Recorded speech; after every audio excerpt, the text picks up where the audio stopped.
1884年，Tesla 在法國那同事的幫助下，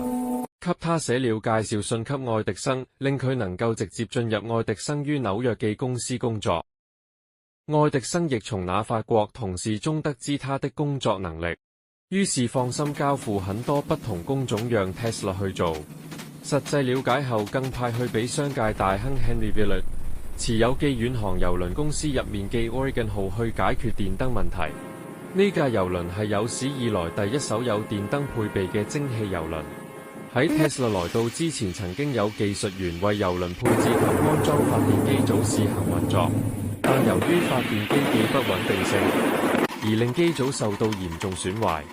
了解事情後， Tesla 利用佢喺法國所改良嘅組裝方案，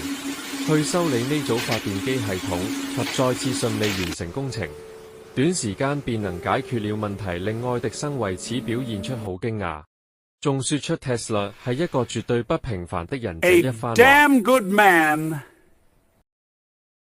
1885年，Tesla 仍然在為愛迪生從事組裝及相關工作，而愛迪生自己主要就是收購專利及發展業務。由於愛迪生發電機本身就是買回來的專利系統，亦無時間及興趣去解決機械結構本身嘅問題，於是承諾如果 Tesla 可以完成改良愛迪生發電機嘅性能，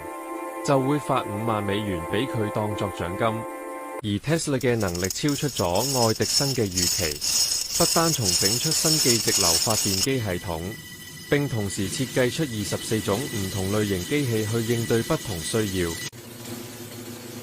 直接取代了之前既設計成為新蓋標準。但係愛迪生沒有為其承諾負上責任，仲對 Tesla 說出你唔明我哋嘅美式幽默這種說話，直接當沒事發生算了。Tesla 對此深深感受到傷害，並即時辭職。雖然愛迪生向 Tesla 提出願意加薪，想令佢重新考慮，